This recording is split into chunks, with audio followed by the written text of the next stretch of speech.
lot to talk about.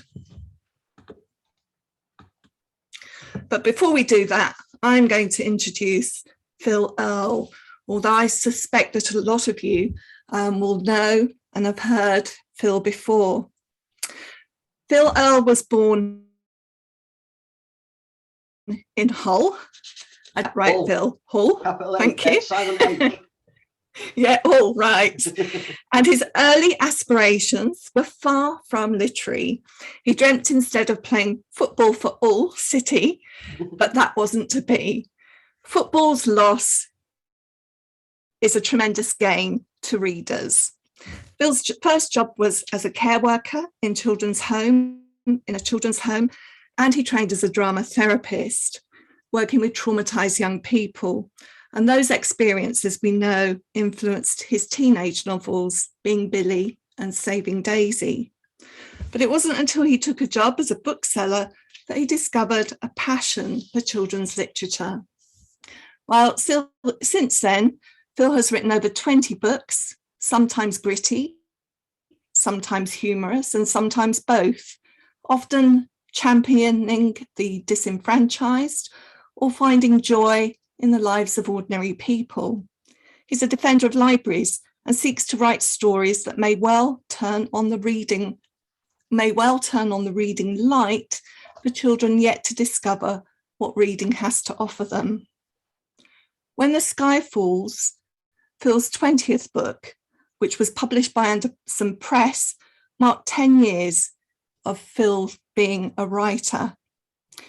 It might be described as a breakthrough book, garnering lots of critical attention and, of course, being shortlisted for this year's Carnegie Medal.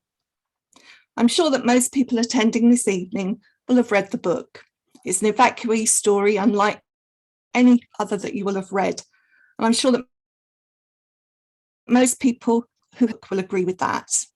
Tonight, however, we're celebrating Phil's latest book, and you can see the glorious cover on the screen here. It's published this coming Thursday, While the Storm Rages. You'll be one of the first to read this new thrilling story. It does have much in common with When the Sky Falls. Both are about animals in the Blitz. Both start from something that really happened. But the new novel is not simply another story in the same vein. Phil offers us something as distinct as it is similar in a story that has more of a classic adventure feel about it. It is, of course, equally brilliant, and I'm sure that you're looking forward to hearing more about it. So, I'm so excited. Welcome, Phil. Thank you, mate. That was lovely. That was like being on This Is Your Life. That was brilliant, that. You will be one day, if they still have that programme. Anyway, just to get us going and warm us up this evening, I described it as having something of more adventure story feel to it. But maybe we should start by telling everyone a little bit about the book to pique their interest. I'm aware I've read it yet. Do you want the sort of where it came from then? Or do you just want the storyline? Maybe just give us the story synopsis without. It's basically about a young boy who says no. Basically, I think a lot of the best children's books are about kids that don't do what the parents tell them to. So at the start of World War II, Noah is 12. He's an East End boy. He lives out near Wapping, and he's a bit of a Jack the Lad. Always likes a bit of mischief. And the book opens with his dad marching off to war, and he makes his dad a promise. His dad says to him, you need to look after your mum, son, and you need to be a good lad, but you need to look after the dog as well. They have a dog called Win. And he says, you need to look after him. And he says, if you can look after him and keep him safe, Noah, I'll be all right. I'll come back safe. And Dad marches off to war with Noah holding this promise very close to him. And within weeks, war is declared, and a sort of edict comes from the government, which happened in real life, saying it's not going to be safe for your animals, so have them put to sleep. And of course, this sends Noah into an absolute fit of despair, because he feels that as soon as he does that, he lets his dad down, and he puts his best mate Clem, and not a lot of help from the school bully Big Col. They decide that they're going to round up as many animals as they possibly can and try and sail them to safety. So Noah and his ark. Yes, absolutely. Yeah, I'm not a deeply religious man, but it just felt like that was the perfect fit. And as the story develops, you find a few more of these sort of biblical characters making their appearance. They'll make their appearance through our chat as we go along this evening as well, I'm sure. Clem is a girl and Col is a boy, for anybody that wasn't sure. I did say that the stories have connections, animals in the Blitz, and I did wonder whether you had them both in your mind. Is that, have you got in mind a number of animal in the Blitz type stories, or did it come about a different way? It came about, as all good ideas, it came about thanks to my editor. Any writer that says that their editor isn't the single most important person in their working life is a terrible liar. And while I was editing When the Sky Falls, I think it was after the first draft, Charlie Shepherd, who is my editor, who is an absolute phenomenon. And if anyone watching tonight is an aspiring writer, if you can get your work in front of Charlie, then you've done. She's just brilliant. So she put a really innocuous note in one of the margins that just said, "Be careful not to give too many of these kids pets, Phil, because you know what happened to the animals at the start of World War II." And I didn't have a clue, Nikki. I'm not a historian. I'm not an avid researcher about historical events. It's the story itself that excites me rather than the actual time period, I think. And so I went away and looked up what she meant, and it was there that I discovered this ridiculous thing called the Great Animal Massacre, which was that at the start, September 1939. Shall I share my screen so I can? Yeah, that would be really interesting. Visual cues. This little booklet was sent. I hope you can see this. All right. Oh no, that's the wrong image, Phil. You Wally. Let's come out of that. It's this one. At the start of World War II, September, everyone in the country got this little booklet. It's 30 pages long. I was hoping to have one tonight. I've managed to find one online and I've ordered it. It should be here, but it's not. So this was called Air Raid Precautions Handbook number 12, Air Raid Precautions for Animals. And it was about 30 pages long. And it basically said, it's not going to be safe. There's going to be gas, there's going to be bombs, there's going to be destruction. There probably won't be enough food to feed humans. Never mind. Unless you can do with your animals what you do with your children and evacuate them, you need to think about having them put to sleep. And the content of this booklet is crazy. So here's a very typical. Oops, sorry, wrong one. I'm so bad with tech, aren't I? Here's a very typical spread. So the 32 pages are littered with these images of this is the most painless way to kill your animals. So it's full of these crosshair images. And if you look on the right hand side there on page 27, if you want to know how to kill a goat, it just says as for sheep. It's and as a nation of animal lovers, it's really quite terrifying. This is my least favorite image, which is like, this is on the inside cover.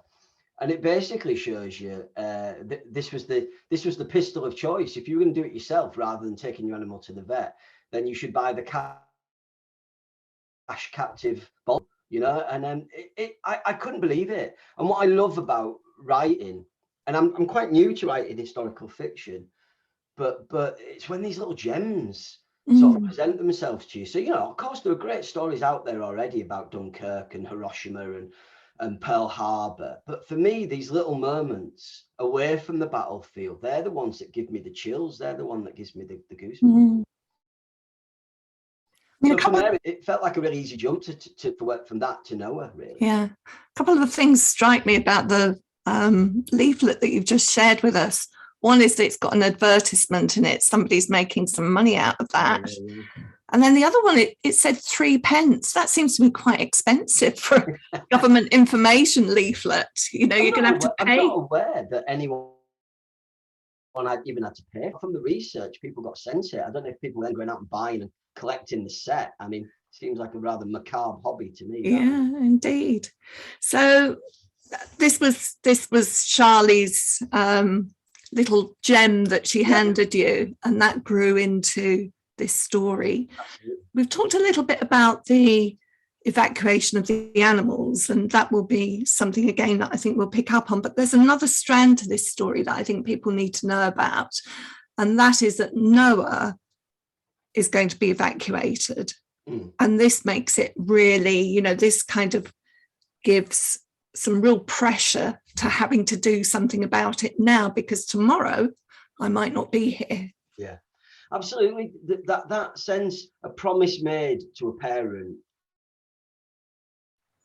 that was the emotional, that's the hook that gives it for me, the emotion, the depth, the thing that makes his crusade to save these animals so important. Is this genuine, it's an absolutely overwhelming fear for him that he would lose his dad if he let him down. Do you know what I mean? And I think, for any kid, my partner now, Lou, she lost her dad when she was really young.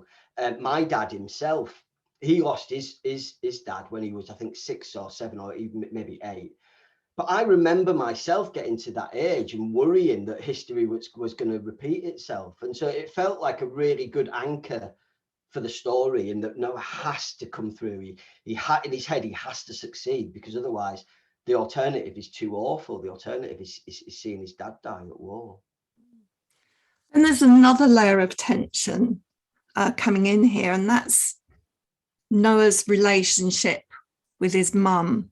Yeah. Because, I think, as I said to you a couple of weeks ago, you can't help reading this as an adult who's got children themselves. And you know that the idea of your child being sent away, being evacuated, you're about to lose everything. You've lost your husband. He's gone off to the war. You're about to lose your son, and you don't know for how long. And you are the one that is telling your child that they've got to have their animal put down. Now, I might have a great deal of sympathy for that mother, but children are so close to their pets and animals, it would be really easy for her to just feel like a villain of the piece. Yeah. So you must have had to think about how you can help your young readers to empathise with her.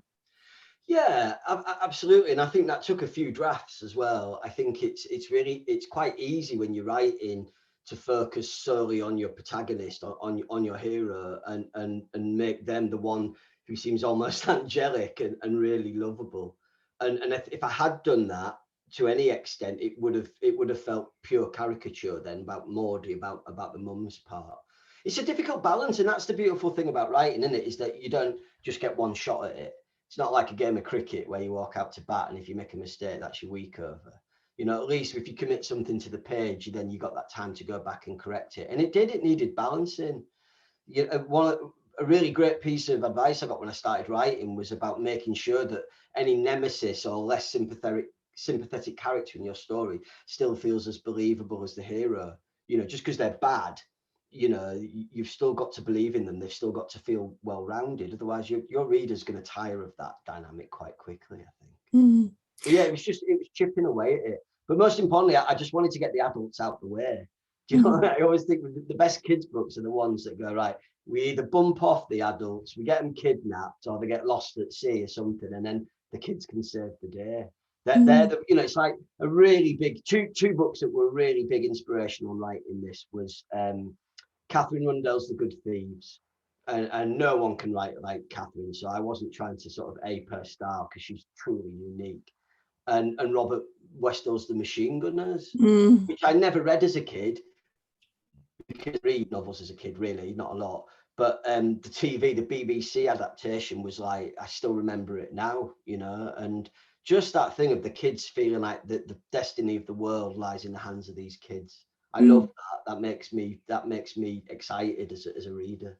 Yeah, indeed. I wonder whether we could hear a bit of the story. Happily. So, just to preface it, so we're going to read, if you're reading along at home, we're starting on chapter 5, page 21.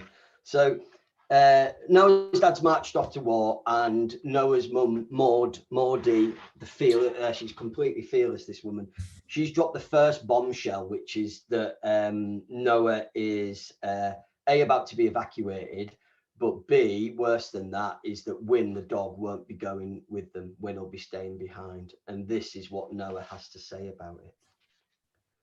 But she can't stay here, Noah yelled, breaking from Mum's grasp. She has to come with me. She has to. He didn't mean to be angry or rude, but all he could think of was Dad, of the promise he'd made about Mum and Win. What sort of son would he be if he let Dad down within a week? Dad had said it, hadn't he? As long as Noah kept Mum and Win safe, then he'd be safe too, bulletproof. So this news, well, it was terrible, as bad as it could be. I'm sorry, Noah. I wish Win could go with you too, to keep you out of trouble, if nothing else, but it's just not possible. Think about how many children are going to be leaving the city, how much of a responsibility that is for the families taking them in. They can't take in every cat, dog and goldfish too. It just wouldn't be fair. Fair? Well, if it's not fair, leaving Win here either, is it? Why is it all right for her to be abandoned here, to be blown up, and not me? Because she's just a dog, son. It seemed like a perfectly reasonable thing to say, as far as Mum was concerned. Not to me, she's not. Or to Dad. To us, she's as important as anyone else. She's part of this family. The only one who don't give a monkey about her is you. No, that's not what? True? Fair? It's both of those things, Mum. I walk her, don't I? I chop up her food and check her for fleas and ticks and comb her out and everything. Although Noah received many of his traits from his dad, there was one that his mum had clearly passed on to him, the inability to walk away from an argument. And who does it while you're at school, eh? She roared back. Who cleans up the sick when she vomits up what she's eaten, while you and your father are swanning about, daydreaming?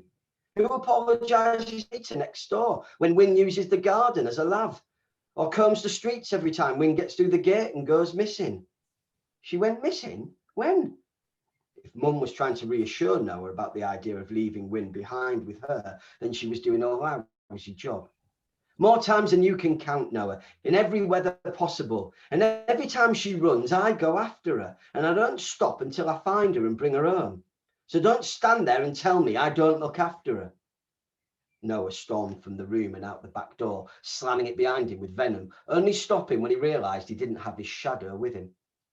Win, he yelled through the window. There was no way he was stepping back inside. Come on, girl, come on.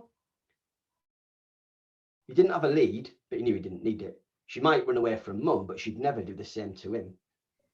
It didn't take Win long to paw her way to freedom, adding to the scratches on the door with such ferocity that Mum had no choice but to set her free. Be back in an hour, she yelled at both dog and son, though if either of them heard, they didn't reply. By the time Mum poked her head through the back door, the pair of them were nowhere to be seen. That gives a really good flavour of the dynamic that's going on in this family. Now, just as you're reading that there, Mum uses the word lav. And we talked about this a little bit the other day. Nobody uses that word anymore, but I do remember my grandmother using the word lav rather than toilet or any other name that we give now. So I wanted to talk a little bit about the authenticity in the dialogue and what you have to do, how much you have to do, because you don't need to be completely authentic, do you? But you need to give the impression that it's so. So how far do you go with that? Dialogue is really, really important to me because I know I'm not, I am. There's many things I'm not as a writer, but I'm not someone who paints pictures. Really, I'm not. There are writers out there. If you read like Marcus Sedgwick or Katja Ballen, who I think is just so exciting what she's writing, or David Almond, writers like that, they can do things with words. I just don't. I can't ape it. I wouldn't even try, because that's not my voice. So I've always felt like dialogue is one of my strengths, and it's one of my strengths because of my background. And my background isn't reading it, but it is story. I'm an absolute film buff, and I always had square eyes as a kid. I would watch a lot of telly, and theatre was so important to me in terms of wanting to become a storyteller. So I grew up in Hull, and we were so lucky. I mean, Hull's quite geographically isolated. Yeah, the train track at Hull station stops at the station, don't go through, just stops there. And as a result, people often say, oh, it's a very isolated place. But what we had was Hull Truck Theatre, which when I was a kid was in a little industrial street called Spring Street, just behind Hull Town Centre, behind the bus station. And it was a little sort of thrust stage. Probably, I don't know, 3, 4, maybe 500 at the most. But the guy who was artistic director there was a guy called John Godber. And I can't remember where he's from. It might be Wakefield.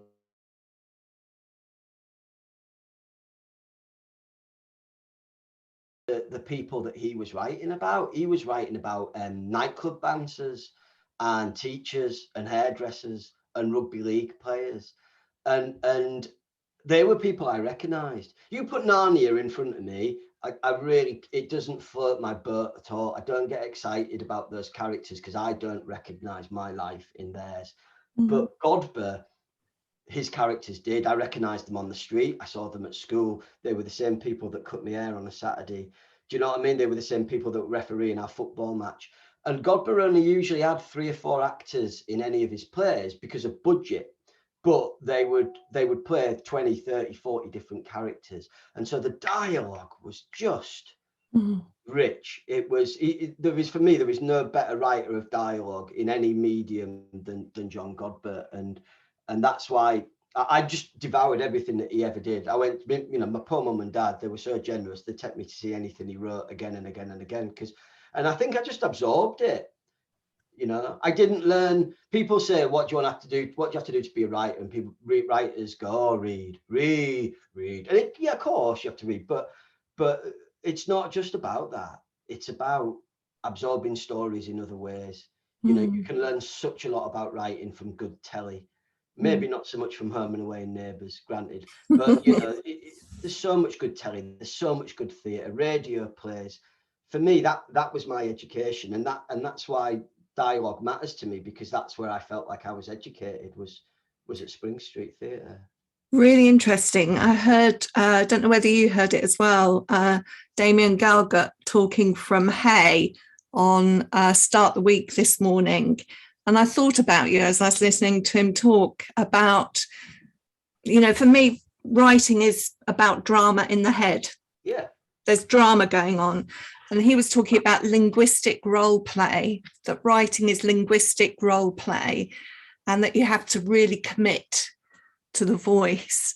And that's what I thought about when I, because of a conversation that we'd had previously, it kind of chimed with what you'd been saying. There's got to be a rhythm. People talk about Shakespeare and about the verse and the iambic pentameter, but when you read Godber's plays, when you see his actors perform it, there is a rhythm, and I feel that's important. So when I'm writing, I do sit and read out the dialogue to make sure it feels authentic.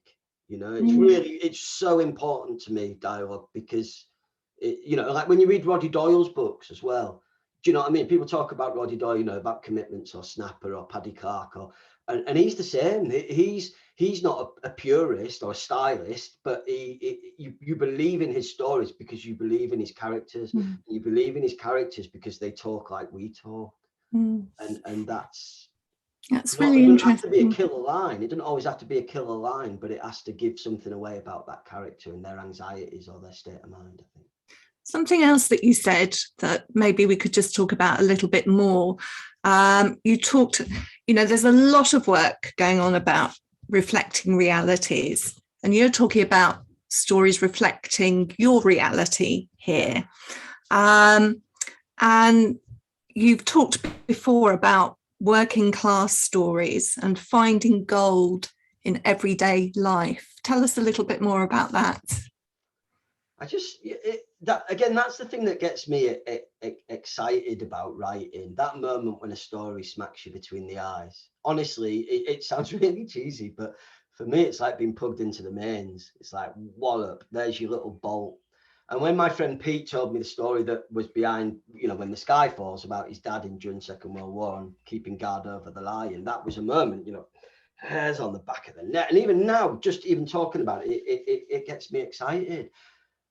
And it's that mundanity thing. I talk in schools a lot, and I love going into schools. I love it as much as I do writing. And it's just getting across that notion to young people that being a writer doesn't mean being middle class or affluent. It doesn't mean that you have to have read all the classics and to have absorbed, the Odyssey or James Joyce to be someone who's smart enough to write. We all hold these stories in us, every single one of us. We're absolutely brimming with them.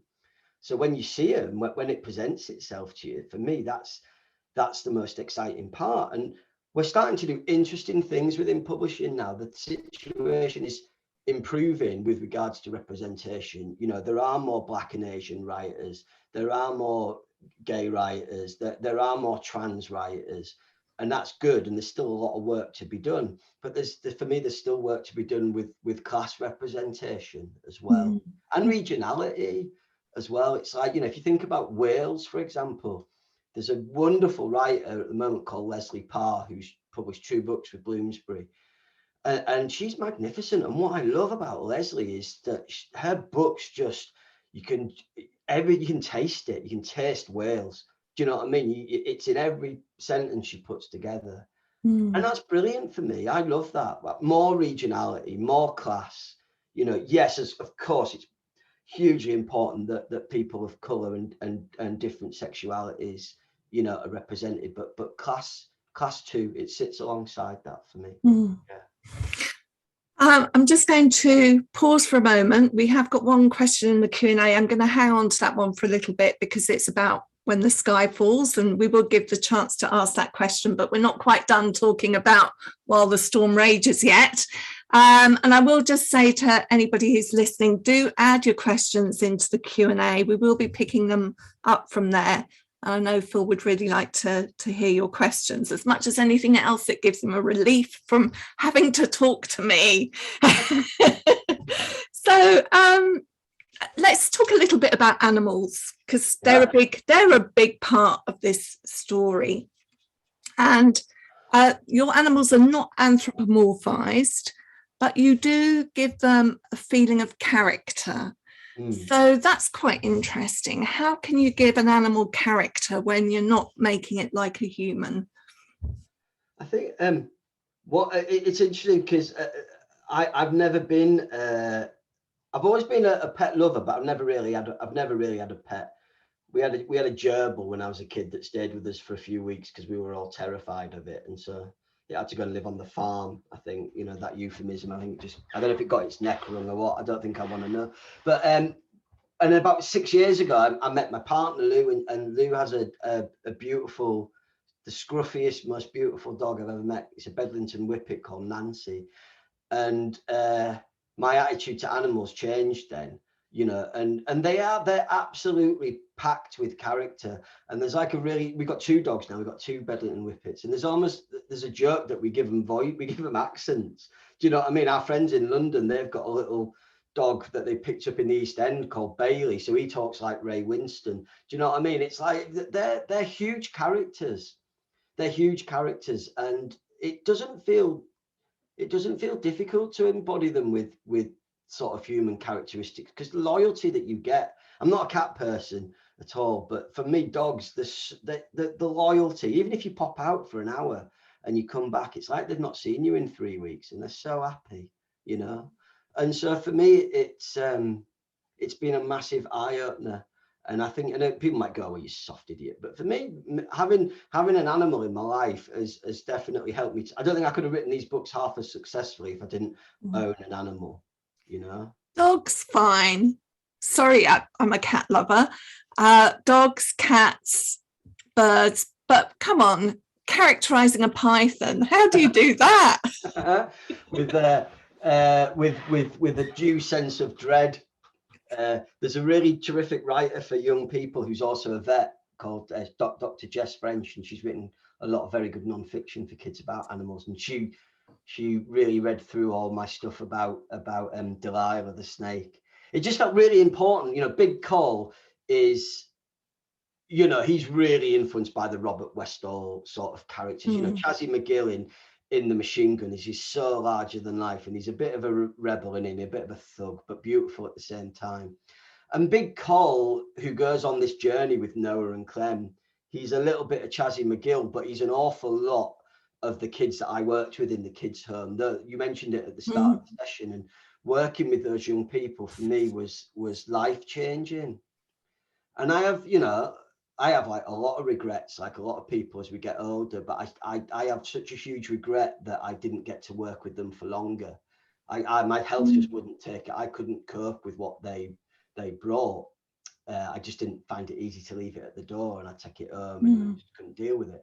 But those kids who everyone writes off, the kids you'd walk across the street to avoid, you know, the kids that you'd stand on the bus for half an hour because the only seat next to them is next to that kid. Do you know what I mean? Because when you actually spend time with them and get to know why they behave like they do, there's generally a very good reason.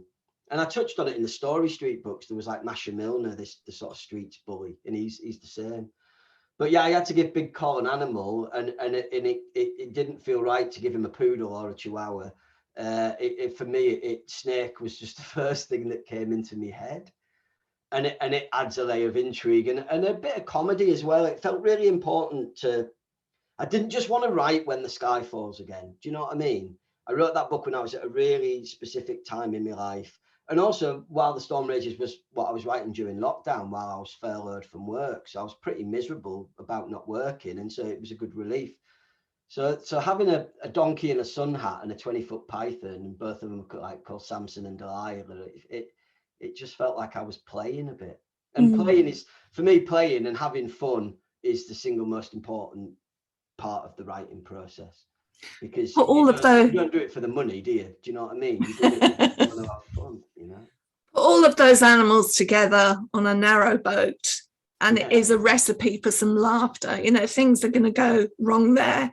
So there is humor, and there's humor also in the humor and the jeopardy, I think, go hand in hand. Tension and release of tension. It's happening quite a lot through the story, and you do have some great villains in here. Yeah, that was a really nice thing to sort of weave in. I felt like I could be. I mean, Grice in the headmaster Grice in When the Sky Falls is pretty horrific, and he was very much influenced by the sort of teachers that I read about in Kestrel for a Knave. You know, Barry Hines's work again. That northern voice, that grittiness, that authenticity was really important to me. But I didn't want to have anyone who was quite as grim as Grice, I think. So him and the Hatted Man, who are these two rather nasty pieces of work who spot an opportunity when, as Noah and the gang are sailing down the Thames, this Hatted Man pulls up alongside on a boat, and I wanted him to have a bit of a Magwitch feeling to him, a bit of like someone that you might meet in Dickens. Do you know what I mean? So we probably won't go much further than that, because I'm aware that's probably as far as we want to take it plot-wise. But I do want to say that for somebody who says they're not a reader, you've mentioned an awful lot of classic books as we've been talking. And there are some, for people who know their classic literature, there is a moment, you'll spot the moment somewhere later in the story.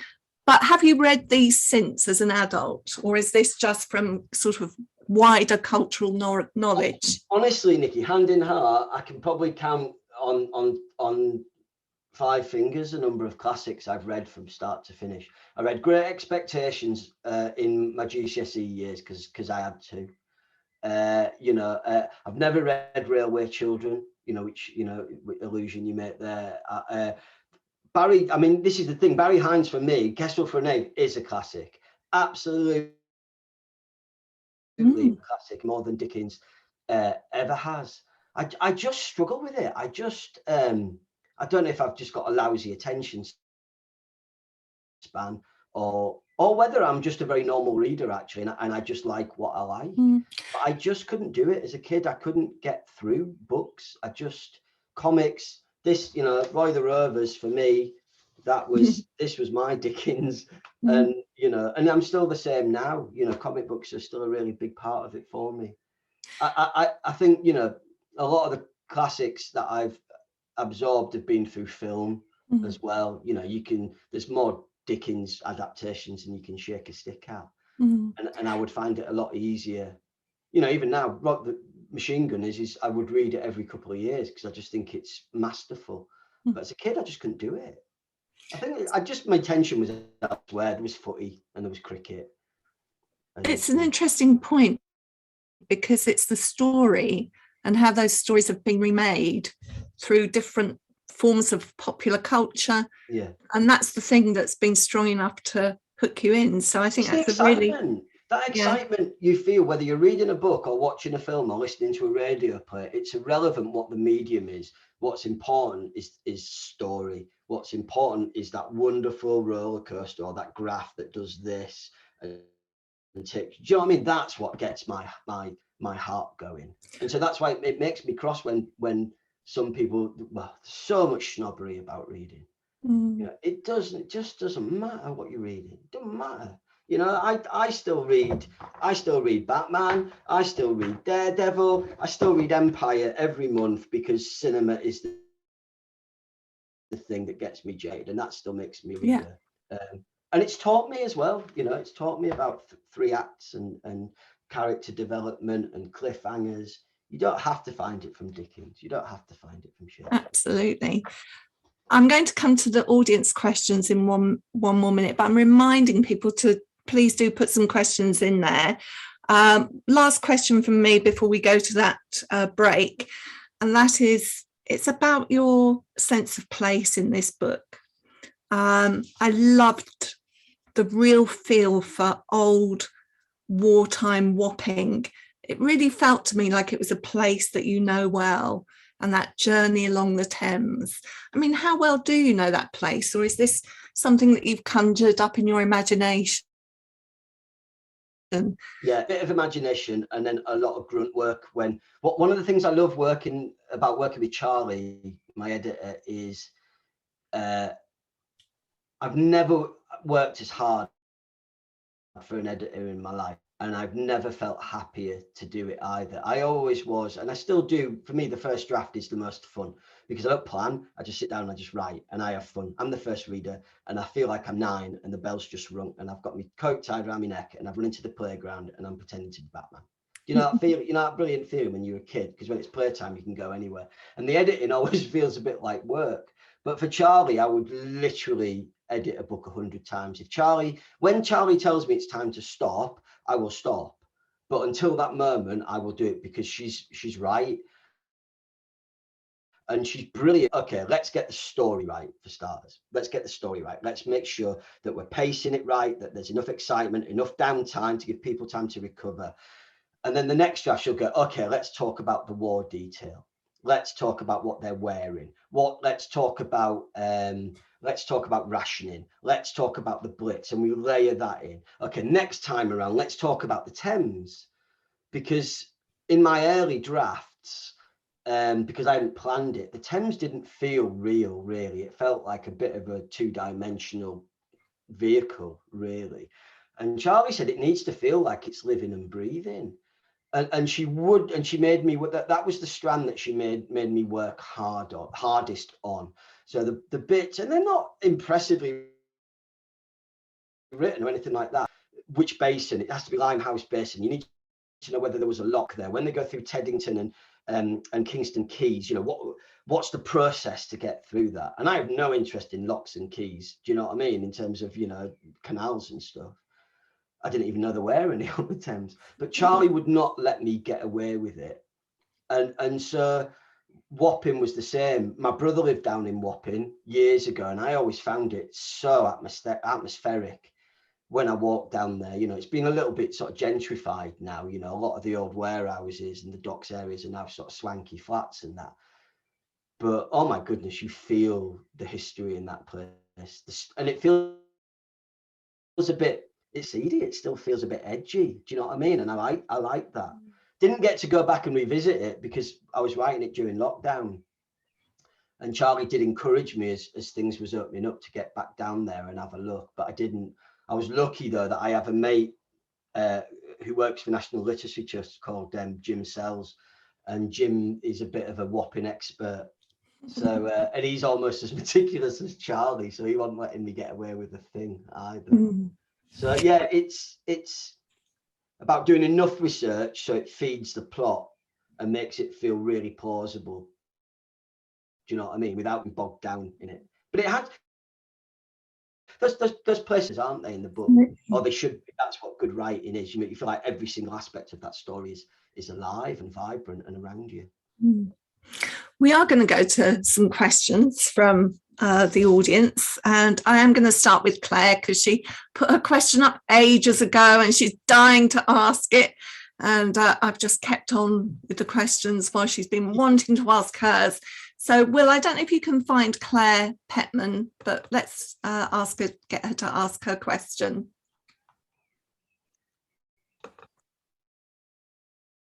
Hi, are you there, Claire? No, it's just coming on. Hiya.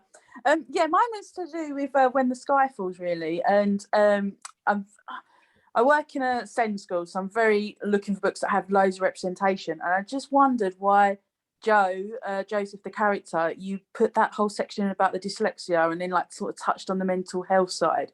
I loved the book, but for me, that was a real sort of moment in there where it was like, oh, it's really interesting to put that in. I just wondered what made you do that. It was, I didn't plan it. I don't plan at all, honestly. I'm such a seat of the pants writer, and it gets me into trouble sometimes. I knew that Joseph was literally angry at the world. He was angry. Every single facet of his life needed to give him tension. So whether that was his situation with his mother, that his dad's gone off to fight, the fact that he feels his grand doesn't love him. And I knew school was going to have to come into it. And I didn't want to write that classic evacuation, Goodnight, Mr. Tom story where he was traveling in and out. I wanted that boy whose behavior was so atrocious that he's been sent in the opposite direction. So I didn't know what the thing was going to be until I literally wrote him to the school gates. And it just came in my head that there's a brilliant editor who now runs HarperCollins children's books called Callie Poplack, and she's a brilliant editor. And she, when I started to write, she was really generous with her time, and she read my early stuff, which was blooming awful. But she said, you've got to wring every single drip of emotion out of your characters. If your readers are truly going to fall in love with them, every obstacle they cross has got to be a big one. It's like putting them through a mangle. You got to wring them out. And that's when dyslexia came to me, because I've been really lucky in that I've written, I think, 5 books now for Barrington Stoke, who are a very, very fine, or the finest publishers for dyslexic readers and reluctant readers. And as a result, I've done a lot of work in schools. I love working in SEN schools. For me, SEN schools are the greatest single interaction you can have, because it is just the most beautifully unfiltered and joyful experience that I've ever had. And you never know which way a session is going to go, but that's part of the joy, isn't it? Yeah. And then, but with dyslexia, I did a bit of research, and it turns out it was very much a term that people were aware of, but people had no idea how to treat it. And of course, back then, the notion of the asylum or the loony bin was still very much a prevalent thing. So it felt perfect in that Joseph could be genuinely terrified that people would think he was mad. If you walk into a school in the 40s and say, Miss, I can't read this because every time I try, the words are literally swimming on the page like they're going over a tidal wave. I mean, you'd be worried about the men in white coats coming for you. Definitely. And it just felt like it was... Joseph feels like the world is conspiring against him. He feels like every single facet of his life is against him. And that felt like a really big thing for him to get over. And the hard thing was, Claire, was writing it in a way that didn't neatly tie it up. Because let's be honest, in that era, there's very little chance that they would have been able to to work that out for him.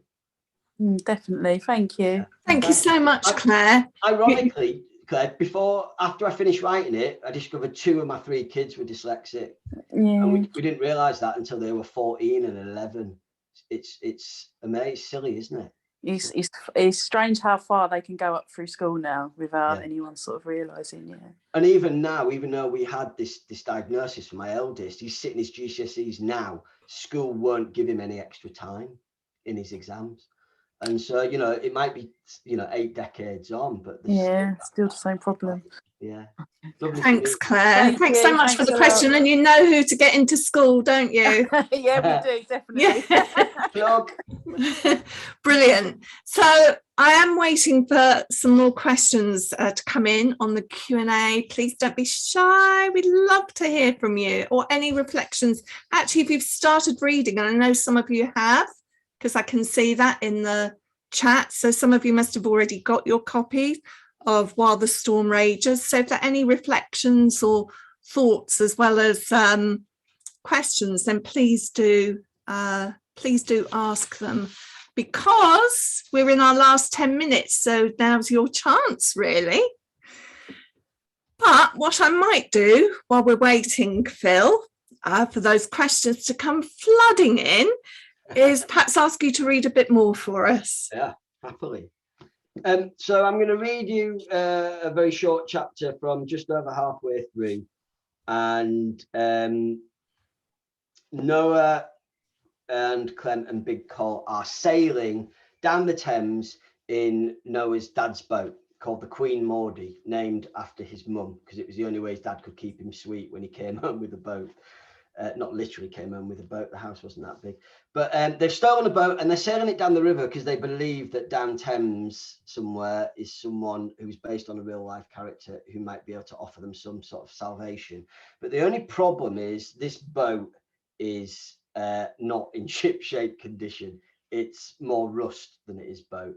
And ever since they started sailing it down the Thames, it's become clear that it is overheating, and to the extent where it is now on fire. And Noah and the others have got all the animals off the boat onto the river bank, apart from one. Noah has discovered that idiotically he has left the python, Delilah, in a sack on the deck, and this boat is burning. And Big Col, stood on the riverbank, is, well, who knows what he will do to Noah if anything happens to his beloved python. So I thought I would just give you a little bit of a teaser about what happens there. So this is page 212, chapter 36. The problem with you, son, is you jump constantly from the frying pan to the fire. The line had often been repeated by Mum mostly, but seldom heeded. If it had been, then he wouldn't have found himself here, the living embodiment of her warning. But Noah couldn't help it. Not just on this occasion, but always. If an idea flashed into his head and it seemed like a good one, then what was the point in the delay? He wanted to grab the thought, seize it by the scruff of its neck and make the most of it. Sometimes it went wrong, but even when it did, he usually found a way to wrestle some kind of positive from the result. It was just what he did. But at that moment, surrounded by fire and smoke and the remains of his dad's beloved boat, Noah wondered if his impetuousness had finally caught up with him. The power of the flame seemed to be shriveling his skin, and no matter which way he moved, it worsened. The smoke, too, was thick and acrid, making him hack so hard that he thought his lungs would burst. And with watering eyes, it felt impossible to see. "Delilah!" he yelled, though he had no idea why. The snake was hardly likely to call back. In fact, he only found the sack by accident, tripping over it as he groped instinctively. As his feet made contact with the Hessian sack, he felt the lump inside it kick back. Was she trying to bite him? Noah wasn't scared, though, only relieved. Relieved that Delilah was still alive, because if she wasn't, then he had no doubt that Big Col would kill him as well, regardless of who was to blame. The next problem was how to get both the sack and himself off the boat. The flames were incessant now, so high and vicious that Noah had no idea which way the gangplank lay. He strained into the fire, trying to get a view of something, anything that offered help, even if it were a glimpse of the river on the wrong side of the boat. But it was fruitless.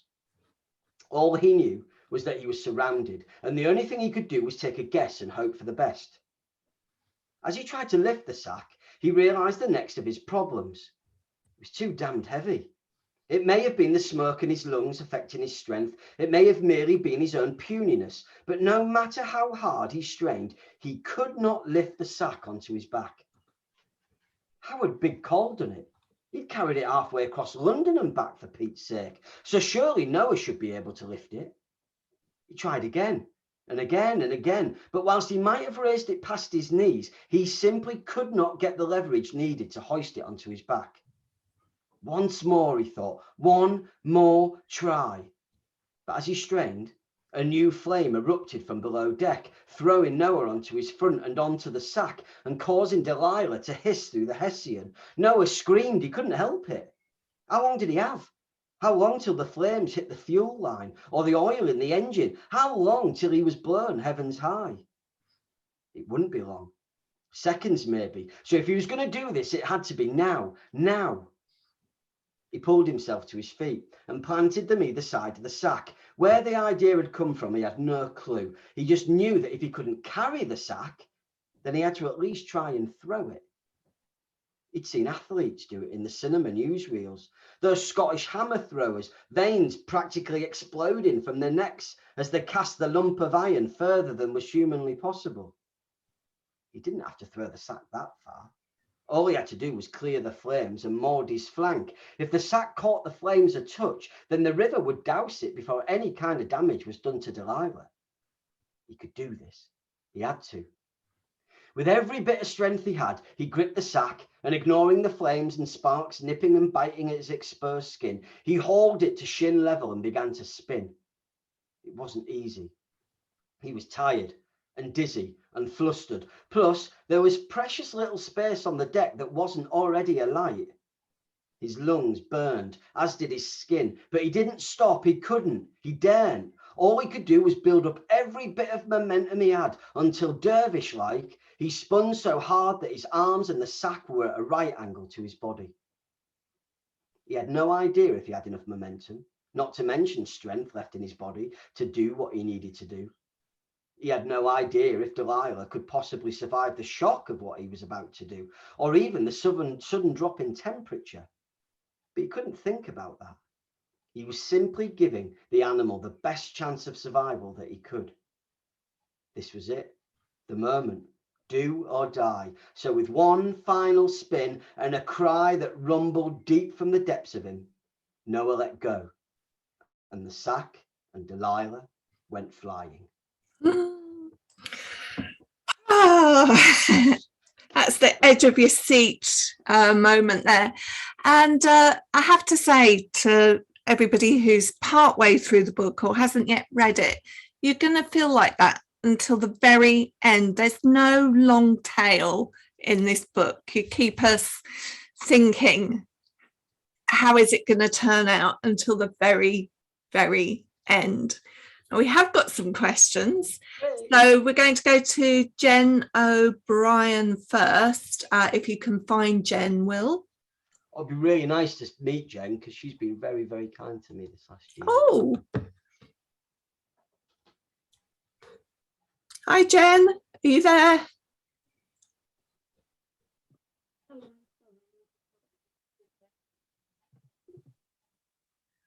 Hi, Jen.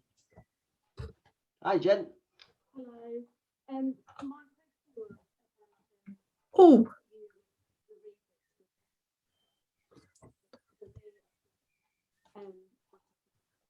I don't think we can hear you.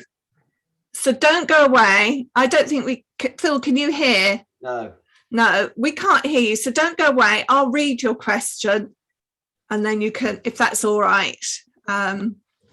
So Jen says that in both books, she took away the message that animals can connect people and provide comfort in the toughest of times. What message would you like readers to take away from your books? Gosh, it's a good one. And thank you, Jen. You've been so lovely to me this year. with all your messages on Twitter. Thank you. Yeah, I mean, it is about connection, isn't it? I mean, in this case, between animals and pets. I mean, poor Nancy, during lockdown, we didn't have our other dog then. We only got her after lockdown, but poor Nancy got more stroked during lockdown than she could possibly have wanted. She was a massive comfort blanket, I think, to our entire family. And I know there was stories coming out of Spain, like when people, their lockdowns were really severe, and people were like literally queuing up to walk people's pets because it was the only excuse they could get to get out of the building. So yeah, for me, animals are, there's nothing more calming for me. I get anxious about a lot of stuff in life. I'm quite an anxious person. It's one of my greatest downfalls. And I definitely feel like animals ground me. And I don't think it's a coincidence that some of the books that are doing the best for me or reaching the biggest readership are to do with something that's given me such an enormous amount of joy and calmness, I think. But and in terms of a message, it is just that thing of hope. And again, it comes back to working with those young people. The kids I worked with in Hull and then down in Croydon, they were written off. Those kids were written off from the age of well, some of them from the age of 6, 7, they were written off. And we had kids who their life had been almost mapped out for them by their social worker. They were told that their trajectories were, they would be homeless and then they'd be, in prison, and then they'd go back on the streets and they'd end up in prison. They'd have addictions of all kinds and they'd probably not live to be a ripe age. And when my first book got published, when Being Billy was published, a friend of mine that I worked with in the kids' home got in touch and said, did you hear about what happened to this lad, Sam? And Sam wasn't his name, but I shouldn't really give his real name. And Sam was a kid everyone wrote off at the age of 8. Everyone said he would be a smackhead and in and out of prison by the time he was 18. But none of that happened. The same week that the book came out, Being Billy, Sam got on a boat as part of a crew and he didn't stop sailing that boat till he went around the world. Do you know what I mean? And for me, it's like he's the greatest single underdog that I've ever met. And that they're the messages that I always write about underdogs. I think every one of the 22 books that I've written has an underdog at its heart, because I love that notion of don't you dare write me off. Do you know what I mean? Especially for kids, because secondary school's tough, isn't it? I mean, primary school's tough, but secondary school's really tough, and you've got to survive it and find your tribe there and find the place where you fit. And so I think it's really important. And I think kids' books are generally very good at this. They do offer that notion of hope. And people in When the Sky Falls who've read it might disagree, but there is hope in that book. Yes, there's a sad ending, but they find each other. And I might make you wait until like the last 4 words of the entire book, but the hope is there. So yeah, it's hope. I think hope. A book without hope is a book that I don't want to read. Thank you so much, Jen. I'm sorry we couldn't hear you ask your own question, but thanks for asking it. And we've got another question from Roy Moss. So can you find Roy, Will? And for anybody else, just while we're finding Roy, we're into the last couple of minutes of our event. So if you want to get your question in, do pop it in the question box now. Otherwise, I've got something for us to end on that might be a little different. So anyway, Roy, hi. Hi, mate. Hi. I was wondering if you have any advice, especially for children, on how to write authentic dialogue. Yeah, definitely. Eavesdrop. It's like when I go into school, kids are always horrified about this, but it's like, especially if you're in secondary, because the vast majority of kids will get the bus to school. Do you know what I mean? A lot of them do. It's like, don't stick your headphones on.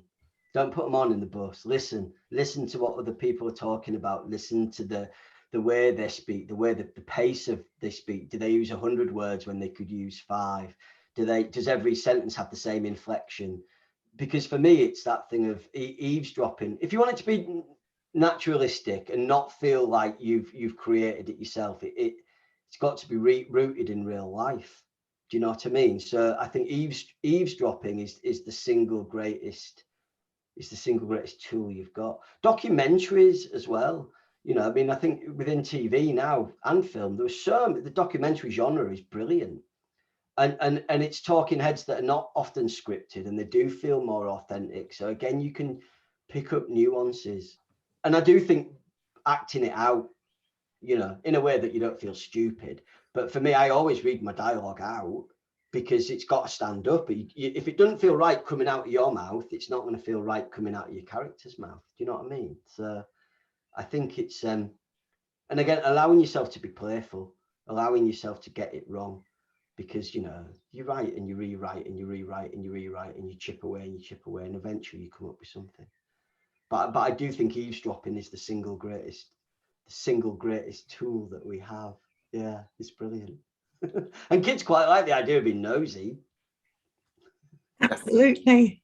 Thanks so much, Roy, for that question. Good to see you, mate.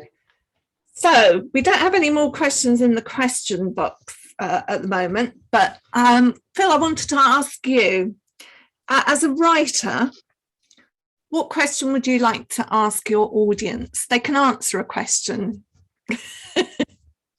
I think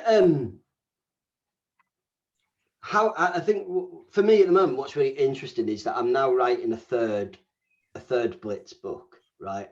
And I think I've already said earlier, I really didn't want this book to be a rewrite of this book. I wanted it to be different. I mean, how important is it to a reader that writers continue to challenge themselves? How much of reading is comfort in that you think, oh, it's going to be just like the last book? And how much do you want to be challenged? How much do you want to be taken down a different path?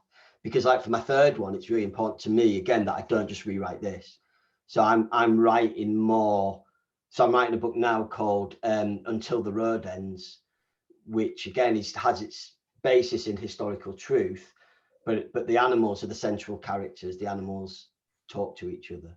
So you've got a dog, a cat, and a carrier pigeon who are going on the most sort of epic journey. So I think like the musicians of Bremen. Yeah, a little bit. Yeah, a bit of that, a bit of Incredible Journey. Do you remember the old Disney film? And a bit of Plague Dogs as well, I think. You know, a bit of Richard Adams. But I want to know whether readers just want, you know, how much difference do they want, or is it not about that? Is it just about how it makes you feel, I guess? Okay, there's a challenge for you, everyone, to finish this evening off. Bill's asked you a question. Do you want to be constantly challenged? And is it okay for a writer to be writing something new and challenging each time? Or do you want the comfort blanket? Do you want to know that when you pick up a Phil Earle book, you know exactly what you're going to get? Because some publishers do want that, Nikki. You know, I work in publishing as well. But I think I'm quite lucky in that at David Fickling Books, where I work, David's adamant he will never ask a writer just to give me that again. Give me that again. You know, it's like, you know, Michael Morpurgo is a wonderful, wonderful storyteller. But and I'm not saying there's a template or a formula to his books, but there are certain themes that he will explore. Do you know what I mean? And it's hard because you want to have a career. Do you know what I mean? And so if that's working for you, then why wouldn't you do that? Well, I'm genuinely asking that question, or Phil is genuinely asking that question to you, the audience. So do feel that you can, to end our evening this evening, that you can just tap away some thoughts, some reflections in answer to that question. And I'm just going to leave the chat running for a while so that you can do that. Meanwhile, I'm going to give huge thanks to Phil Earle for giving his time this evening and telling us more about this fabulous story, While the Storm Rages. Wishing you every success with the book when it is officially published on Thursday. I know you've got lots of great events coming up. And I will hang on here. I'll probably just turn my camera off, Phil, after saying good night to you. And I'll leave it running for a little while because people have got a question to answer now. And then I'll let you know what their answers are tomorrow. I'll send those across to you. Thank you, mate. Can I just thank everybody for coming this evening and joining us? We know it's half term and it's been brilliant that you've been able to come along and join us today. I hope to see you again next time. And Phil, on the publication of Until, what was it called? Until the Road Ends, yeah. Until the Road Ends. Hopefully we'll see you again then. Thanks so much. Good night, everybody. Thank you all. Bye. Bye.